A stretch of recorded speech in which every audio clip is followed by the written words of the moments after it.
नमस्कार। सुनिए जरा, मैं आपका स्वागत है। मेरा नाम है रोहित दुबे और मैं आपको सुनाने जा रहा हूँ विनोद कुमार शुक्ल द्वारा लिखी हरी घास की छप्पर वाली झोपड़ी और बौना पहाड़ का 11वां अध्याय। इस बीच भैरा ने गड्ढे की दीवार में ऊपर पैर रखने और हाथ की पकड़ के लिए खांचा खोदना शुरू कर दिया था। उसने अंदाज लगाया था कि कैसे पैर रखेगा। खांचा बनाने के लिए उसने एक नुकीला पत्थर ढूंढ लिया था। यह काम वह मुरम की सीढ़ी के पास कर रहा था कि थोड़ा उठकर टूटी सीढ़ी के ऊपर बची अच्छी सीढ़ी पर पैर रख सके। यह विचार आते ही उसकी नींद चली गई। खोदते हुए उसे लगा कि सभी पत्थरों को एक के ऊपर एक रखकर वह ऊंचा हो सकता है। गड्ढे के पत्थरों को इकट्ठा कर उसने उन्हें जमा कर पैर रखने के लिए एक ऊंची जगह बनाई। हाथ की पकड़ के लिए उसने खांचा खोद लिया था। मुरम की सीढ़ी बाईं तरफ थी। काम पूरा कर वह पत्थरों पर खड़ा हुआ और ऊपर के खांचे पर दाहिना पैर तथा हाथ के खांचे पर दाहिना हाथ रखते हुए झटके से उचक सीढ़ी पर बायां पैर रखा। वह खड़ा ही हुआ तभी सीढ़ी धसकने को हुई, पर ऊपर की सीढ़ियों पर पैर रखता हुआ गड्ढे से बाहर आ गया। साथ ही बची खुची सभी सीढ़ियां भसक कर ढह गईं। पिंजड़े से बाहर निकले पक्षी की तरह भैरा को लग रहा था। जब पक्षी पिंजड़े से बाहर निकलता है तब किसी भी ओर उड़ जाना उसका लक्ष्य होता है। उड़कर चाहे दाएं जाए या बाएं, जितनी दूर वह उड़ेगा उतना उसे अपनी स्वतंत्रता पर विश्वास होगा। स्वतंत्रता तो पूरी होती है, थोड़ी स्वतंत्रता स्वतंत्रता नहीं होती कि छोटे पिंजड़े से निकलकर बड़े पिंजड़े में चले गए। पक्षी की स्वतंत्रता तो पूरा आकाश है, उससे कम नहीं। भैरा की स्वतंत्रता पूरा संसार था, पर अभी उसका लक्ष्य स्कूल पहुंचना था। जब वह स्कूल की ओर दौड़ा तो उसकी दृष्टि आकाश में चंद्रमा की तरफ गई। चंद्रमा भी गड्ढे से निकल स्वतंत्र हो चुका था। वह अनंत आकाश अब स्वतंत्रता में था और भैरा के साथ स्कूल जा रहा था दौड़ते। उधर बोलू, कूना के सभी मित्रों के साथ भी एक चंद्रमा भैरा की तरफ दौड़ा आ रहा था। दोनों एक ही चंद्रमा थे, सबके साथ थे। दोनों विपरीत दिशा से एक दूसरे की ओर आते हुए। जहां सब मिलते हैं वहीं अपने से मिलकर चंद्रमा भी एक था। स्कूल की ओर सब चल पड़े थे। सभी बहुत खुश थे, भैरा सबसे अधिक, पर उसकी खुशी थोड़ी देर की थी। मेरा बिस्तर, उसने गालों पर अपने दोनों हाथ रखते हुए दुख से कहा। वह रुक गया और उसके साथ सभी। कल सुबह निकालेंगे, छोटू ने भैरा की आवाज में कहा। नहीं, अभी निकाल लेते हैं, भैरा ने कहा। कल तो छुट्टी का दिन है, छोटू ने बोलू की आवाज में स्कूल की ओर चलते हुए कहा। छुट्टी के दिन क्या गड्ढे से बिस्तर नहीं निकाल सकते, कूना ने पूछा। छुट्टी के दिन तो निकाल सकते हैं पर स्कूल के दिन नहीं निकाल सकते, प्रेमू ने कहा। उसका मन था अभी निकाल लेते हैं। चलो अभी बिस्तर निकाल लेते हैं, बहरा रात में सो सकेगा, कूना ने कहा। चौकीदार ने तभी स्कूल की घंटी में टन टन 10 बजाया। कितनी रात हो गई, बोलू ने कहा। वह गड्ढे की दिशा की तरफ 4 कदम चल चुका था। कूना ने चंद्रमा की ओर ऊपर अपनी उंगली बढ़ाई और कहा, मेरी उंगली पकड़कर तुम भी चलो, इधर उधर मत चले जाना, रात का समय है। बड़बड़ाते हुए बोलू तो आगे चला गया, कूना पीछे थी। रात का समय कितनी आसानी से पहचान में आ जाता है। रात में चाहे चांदनी हो, बिजली का उजाला हो, दिन के उजाले का विकल्प दिन है। तभी लगा कि चंद्रमा ने कोना की उंगली को छोड़ दिया है। वह बादलों के पीछे चला गया था। चंद्रमा थोड़ी देर कोना की उंगली पकड़े रहा होगा। उजाला कम होते ही कूना को यह पता चला कि चंद्रमा ने साथ छोड़ दिया है। कूना ने हाथ नीचे किया और ऊपर चंद्रमा को बादल की आड़ में देखा तो कहा, गड्ढे में गिर गया ना, रात का समय है, तुझको भी अंधेरा देखकर चलना चाहिए। बादल अंधेरे का एक टुकड़ा था। चंद्रमा को उससे बचकर चलना चाहिए। मुरम के गड्ढे तक पहुंचने के बाद बहरा ने सबसे पहले झांका और कहा, नहीं है, कोई उठा ले गया। फिर सबने झांका और अपने देखने से ढूंढा कि वहां बिस्तर नहीं था। बहरा चुप था, पर सोच रहा था कि अब क्या करें। तभी छोटू ने बहरा की आवाज में कहा, अब क्या करें। बहरा फिर भी चुप रहा। तो छोटू ने बहरा की आवाज में कहा, डांट पड़ेगी बजरंग महाराज से। सब बहरा के सामने खड़े हो गए। तो बहरा ने चुप रहते हुए सिर हिलाकर डांट पड़ने की बात पर हां कहा। कौन उठा ले गया होगा? बहरा फिर सोच रहा था। तो छोटू ने बहरा की आवाज में कहा, भजिया बनाने वाला ले गया होगा। तब तो मिल जाएगा, सबने खुशी से कहा। सब स्कूल की तरफ लौटने लगे। उधर स्कूल में बोलू का रास्ता देखते सब बच्चे सो गए थे। सोने के पहले गुलगपाड़ा करने बोलू और उसके साथ गए मित्रों को सबने ढूंढा था। नींद में बच्चों की बड़बड़ाने की आवाज आती थी। नींद खुलती तो कुछ पूछते और उत्तर सुनने के पहले सो जाते। आपस में बात करते करते एक सो जाता तो दूसरा भी सो जाता। होता यह था कि एक बच्चा लेटे लेटे कहता, बोलू आ गया होगा, मैं देख कर आता हूं, और करवट लेकर सो जाता। तब जिससे वह बात कर रहा होता वह जवाब देता, बोलू आया होगा तो उसको नींद भी आ रही होगी, वह सो गया हो। नहीं आया होगा तो जब आएगा तो बता दूंगा, कहकर वह भी सो जाता। थोड़ी देर सोने के बाद पूछने वाले लड़कों की नींद खुलती। वह फिर कहता, चलो बोलू के पास चलते हैं, कहकर वह उठकर बैठ जाता और बैठे बैठे सो जाता। जवाब देने वाले लड़के की नींद खुलती तो वह बैठे हुए उसे देखता। बोलू आया क्या? तुम देख कर आ गए, मुझे बताया नहीं। फिर उसको हिलाकर जगाता, तुमने बताया नहीं। जागकर वह कहता, बताया तो था कि बोलू सोया नहीं होगा, वह छुट्टी के दिन की तैयारी कर रहा है, मैं सो रहा हूं, कहकर वह बैठे बैठे सो जाता। धीरे धीरे सबके सोने का सन्नाटा हो गया था। बड़े बूढ़ों के खर्राटे से यह सन्नाटा बढ़ गया था। बोलू और उसके साथी हल्ला करते हुए स्कूल की ओर जा रहे थे। बजरंग होटल पास आ गया था। प्रेमू का ध्यान गया कि बजरंग होटल से शेर की गुर्राने की सी आवाज आ रही है। होटल में शेर है, डरकर प्रेमू ने कहा। सबने सुना। बहरा ने प्रेमू के कहे को अनसुना कर दिया था। शेर की आवाज तो है, कूना ने कहा। दौड़कर वह बोलू के पास चली गई थी। बोलू आगे चल रहा था। उसने बोलू का हाथ पकड़ लिया था। रह रहकर गुर्राने की आवाज थी, जैसे शेर शिकार करने के बाद संतुष्टि में सुस्ता रहा हो कि अब शिकार को खाना शुरू करेगा। बोलू बिल्कुल डरा नहीं था। बहरा भी डरा नहीं था, जबकि सब डरे थे। बहरा ने गुर्राने की आवाज को भी अनसुना कर दिया था। होटल के अंदर किसका शिकार शेर करेगा? बजरंग महाराज का तो सवाल ही नहीं होता, और बजरंग महाराज के रहते होटल में शेर घुस भी नहीं सकता। ऐसा तो नहीं बजरंग महाराज कहीं चले गए हों और शेर ने भजिया बनाने वाले का शिकार कर लिया हो। सब इसी तरह की बात सोच रहे थे। शेर को मालूम होगा कि बजरंग महाराज होटल में नहीं हैं, बोलू ने जोर से कहा। इससे सब डर गए। जोर से कहने के कारण बोलू आगे जाकर खड़ा हो गया था।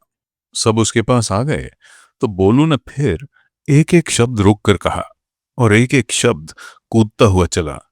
शेर ने भजिए का शिकार किया हो कहने के बाद वह रुका और हंसने लगा था।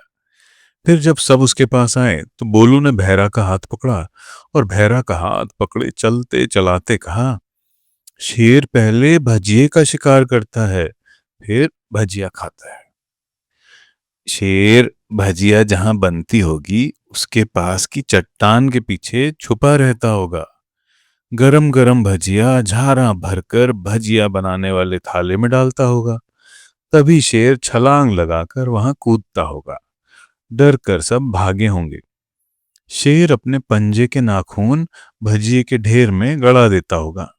जब पंजा उठाता होगा तो एक एक नाखून में एक एक भजिया गड़ा रहता होगा, तब शेर खाता होगा।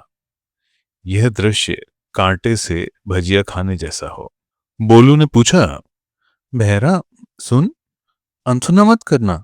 होटल से क्या शेर के गुर्राने की आवाज आ रही है? यह कहते हुए फिर बहरा का हाथ पकड़े हुए आगे चला था। होटल से शेर के गुर्राने की आवाज नहीं आ रही है, बहरा ने कहा। सबने जोर से एक साथ पूछा, तो किसकी आवाज आ रही है? यह कहने के बाद सब वहीं खड़े रहे थे, केवल बोलू आगे जाकर अलग खड़ा था। तब बहरा ने कहना शुरू किया और कहते हुए बोलू की तरफ बढ़ना शुरू किया। उसके साथ साथ सभी बोलू की तरफ बढ़ रहे थे। बहरा कह रहा था, गुर्राने की आवाज पिताजी के खर्राटे की है। बहरा ने बहुत जोर से नहीं कहा था, तब भी सबने साफ सुना, और खर्राटे की आवाज को भी सबने ध्यान से सुना कि गुर्राने की आवाज नहीं है। कहीं ऐसा तो नहीं कि शेर ही खर्राटे ले रहा हो? कूना ने पहले की तरह डरी हुई कहा। शेर अगर सो रहा है तो डरने की क्या बात है?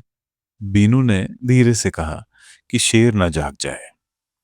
डरो मत, पिताजी खर्राटे ले रहे हैं, भैरा ने धीरे से कहा। वह भी डरा था। शेर जाग जाएगा इसलिए नहीं, पिताजी जाग जाएंगे इसलिए। बोलू कह रहा था, अभी तक सुबह नहीं हुई है। सबने सिर हिलाकर कहा, हाँ अभी तक सुबह नहीं हुई है। तब बोलू गा रहा था, एक जंगल में क्षितिज के पास जहां सुबह रहती है, वहां से सुबह को लाकर छुट्टी के दिन होटल में बजरंग महाराज को जगाएंगे। नहीं छुट्टी के दिन सुबह को चाय और भजिया खिलाएंगे। सुबह से छुट्टी का दिन संध्या तक बिताएंगे। सुबह को जाने न देंगे, पड़ोस के पूरब में बसाएंगे। छुट्टी के दिन बाद सुबह जब स्कूल जाएंगे, सुबह को स्कूल में भर्ती कराएंगे। सब स्कूल की तरफ बढ़ रहे थे। बजरंग महाराज को नींद में भी अपने खर्राटे लेते नथुनों से होटल के समीप खड़े भैरा की गंध आई। इससे खर्राटा बंद हो गया। खर्राटे के रास्ते पर गंध होने से रुकावट आई। सन्नाटा होते ही बच्चे लोग क्या हुआ जैसे सन्न खड़े रहे, और तभी बजरंग महाराज की आवाज आई, भैरा। इस भैरा कहने को बहरे लोगों ने भी सुना होगा। इसकी दूर तक गूंज थी। बिस्तर लेने आया है, बरामदे की टेबल पर रखा है। इसके बाद शेर के दहाड़ने की आवाज कुछ देर आती रही, फिर गुर्राने की आवाज आने लगी। लगता है बजरंग महाराज सो गए, सबने सोचा। ये पिताजी के खर्राटे की आवाज है, भैरा ने कहा। मेरा तुम अपना बिस्तर ले आओ, बोलू ने होटल की तरफ बढ़ते हुए कहा। बजरंग महाराज की तरफ एक एक कदम बढ़ने से खर्राटे की आवाज भी बढ़ रही थी। सब दबे पांव चल रहे थे। बरामदे के नीचे सब खड़े हो गए। अकेला भैरा बरामदे में चढ़ा। अंधेरा था, बिजली नहीं थी। एक टेबल पर कुछ अधिक अंधेरा सा लिपटा हुआ जैसे बिस्तर था, इसलिए दिख गया। भैरा ने उसे बगल में दबाया। जा रहा है? बजरंग महाराज ने पूछा। यह सुनकर बरामदे से उतरते उतरते भैरा गिरने से बचा। भैरा जानता था कि उनको जब जागना आवश्यक होता है वे जाग जाते हैं। सब स्कूल की तरफ दौड़ने जैसा चल रहे थे। तब कूना ने देखा, चंद्रमा बादल में छुपा हुआ था, थोड़ा सा निकला हुआ होटल की तरफ झांक रहा था। कूना ने चंद्रमा से कहा, शेर नहीं है। और चंद्रमा सचमुच बादल से बाहर आ गया कि शेर नहीं है। कूना ने चंद्रमा से कहा, शेर डरता है। आगे चलते हुए बोलू गुनगुना रहा था। स्कूल में सब सो रहे थे। बोलू की मां भी सो रही थी। बोलू के लिए जगह छोड़कर सो रही थी। वहां बोलू सो गया। वहीं पास में कूना की मां भी सो रही थी। कूना की मां भी कूना के लिए जगह छोड़कर सो रही थी। कूना उस छोड़ी हुई जगह पर जाकर पहुंच गई और तुरंत सो गई। कूना ने सपना देखा। कूना का शायद यह पहला सपना था। कूना ने पहले भी सपना देखा हो और सुबह भूल गई हो कि सपना देखा था। कल सुबह उठकर वह फिर इस सपने को भूल जाए और कभी सपने की बात हो तो कहे, उसने सपना कभी नहीं देखा और उसे कोई अपना सपना दिखा दे या सपना देखना सिखा दे।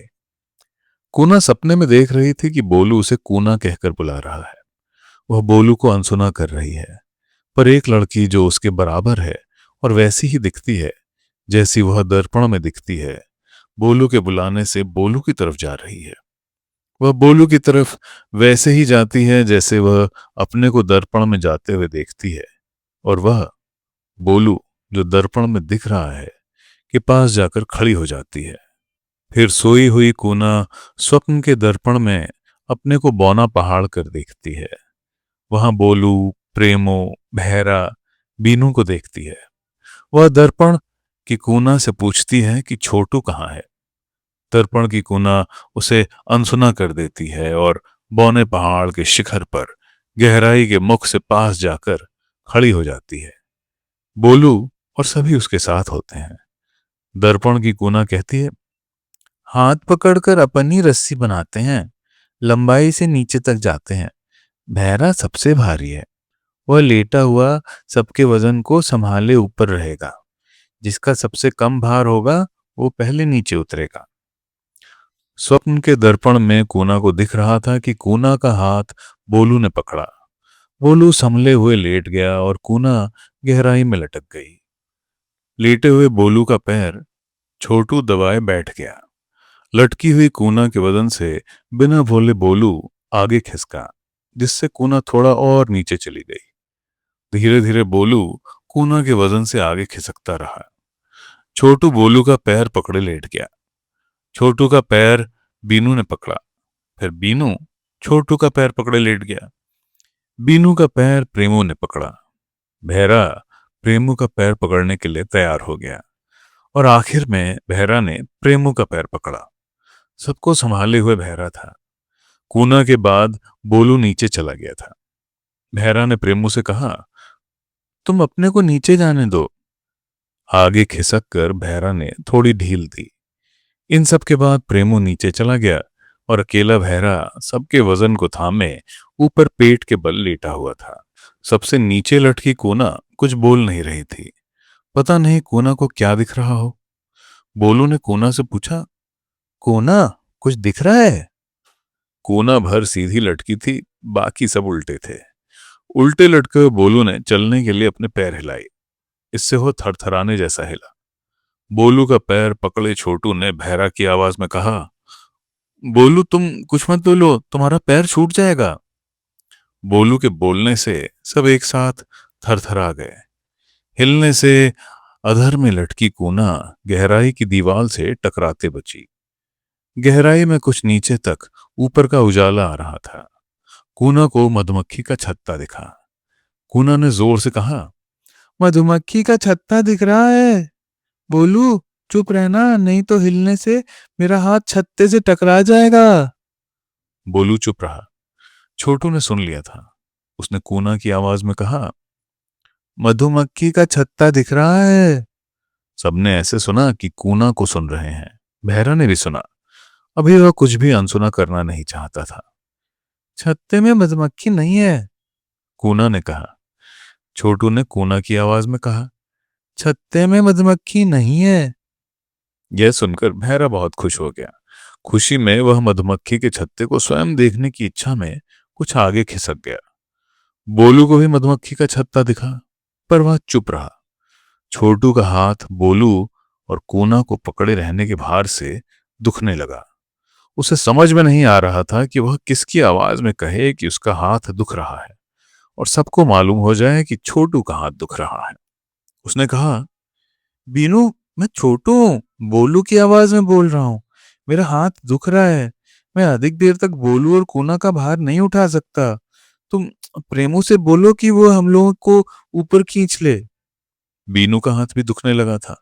उसने प्रेमू से कहा, बहरा से बोलो हम लोगों को ऊपर खींच ले, सबका हाथ दुख रहा है। प्रेमू ने बहरा से कहा। बहरा ने कहा, अच्छा खींचता हूं। भैरा के पीछे जमीन थोड़ी ऊबड़ खाबड़ थी। सबका भार थामे वह पहले खिसक नहीं पा रहा था। प्रेमू से उसने कहा, पीछे खिसकते नहीं बन रहा है। प्रेमू ने यही बीनू से कहा बीनू ने छोटू से कहा। रोते रोते छोटू ने बोलू को बताया और कहा, तुम मत बोलना। भैरा की कोहनी में पत्थर गड़ते थे। बाहर आते आते प्रेमू की नाक और ठुड्डी छिल गई। प्रेमू बीनू के पैर पकड़े हुए था। भैरा प्रेमू के पैर थामे हुए अब बैठ गया था। दोनों ने मिलकर बीनू को बाहर निकाला। सभी बाहर आ गए। घुटने सभी के छिल गए थे। कूना का बाहर आने का मन नहीं था। वह हाथ पैर हिलाते लटकी झूलती हुई कह रही थी कि बाहर नहीं आऊंगी।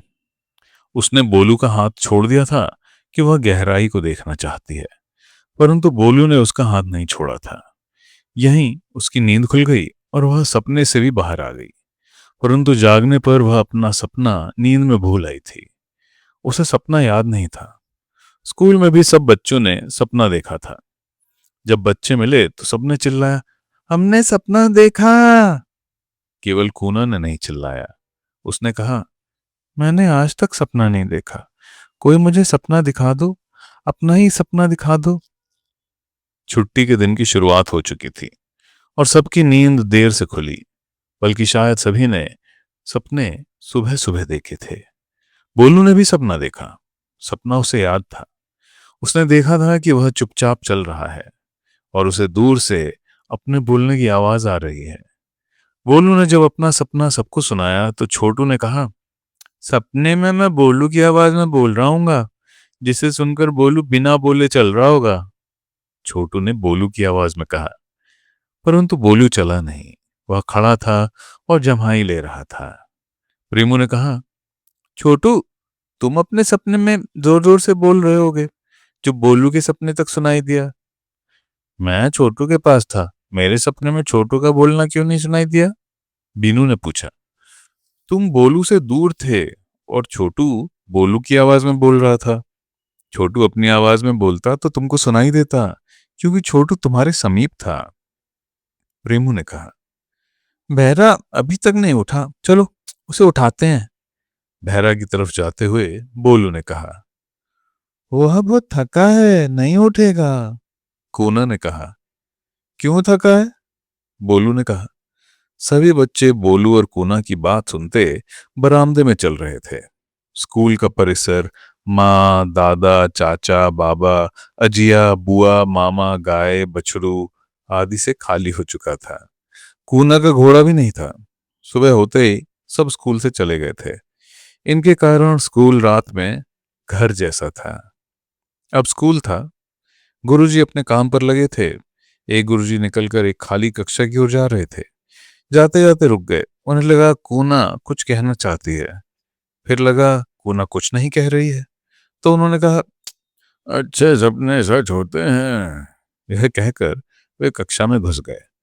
कूना कहना चाहती थी कि उसने सपना कभी नहीं देखा, पर तब तक गुरुजी चले गए थे।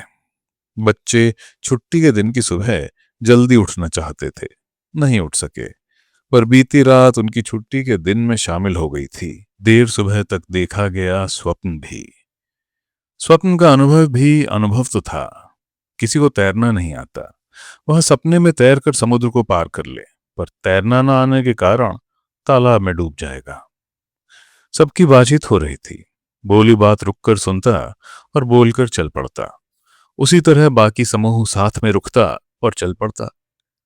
इनको देखकर लगता कि कई पैर वाला एक कीड़ा रुक रुक कर चल रहा है। उनके कपड़ों के रंग कीड़े के रंग बिरंगी धब्बे लगते। कूना का घेरदार लाल लहंगा, पीला पोलका। बोलू ने हल्की बादामी पैंट और कत्थई कमीज पहन रखी है। उसका छुपा हुआ सा रंग है जो बोलू को भी छुपाता है। प्रेमू की पैंट खाकी है, पर कमीज छींट की है। बीनू का साफ धुला हुआ सफेद पैजामा है। कुर्ता कत्थई है, पर बोलू की कत्थई कमीज से गहरे रंग की है। छोटू की पैंट का रंग गाढ़ा नीला है, पर उसको देखने से धोखा होता है कि नीला है या काला। उसकी कमीज धूप छांव वाले रंग की है। धूप में उसका रंग दूसरा होता है और छांव में दूसरा। छोटू की आवाज में जो दुविधा है कि उसकी नहीं तो सचमुच किसकी है। दुविधा उसके पहने हुए कपड़ों के रंग में भी है। हो सकता है उसके बड़े होते होते नाक नक्श में जब तब बदलने के गुण आ जाएं। जैसे आज वह छोटू की तरह दिख रहा था, कल वह थोड़ा बदल कर छोटू ना दिखे, छोटू जैसा दिखने लगे। 5 दिन बाद का छोटू 5 दिन पहले के छोटू से बदल जाए। किसी दिन वह मित्रों के पास आए और अपना परिचय दे। मैं छोटू हूं। मित्र उसे पहचान जाएंगे क्योंकि वह कूना की आवाज में बोल रहा होगा। जानी पहचानी आवाज में ना बोले तब क्या होगा। भैरा वहीं गहरी नींद में सो रहा था। छाती पर दोनों हाथ रखे, हाथों में टोपी थी।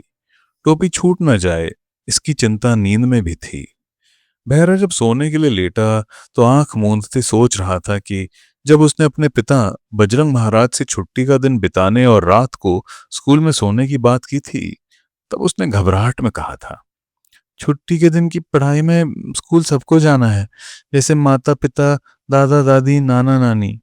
फिर उसके मुंह से शेर, बाघ, भेड़िया, भालू भी निकला था। उसे लगता था कि शायद उसके पिता आ जाएं, पर शेर, बाघ, भेड़िया, भालू तो नहीं आएंगे। सोने के पहले सब तरफ उसने देखा भी, बजरंग महाराज उसे कहीं नहीं दिखे थे। तो दोस्तों, ये था हरी घास के छप्पर वाली झोपड़ी और बौना पहाड़ का 11वां अध्याय। लाइक, सब्सक्राइब और शेयर करना मत भूलिएगा।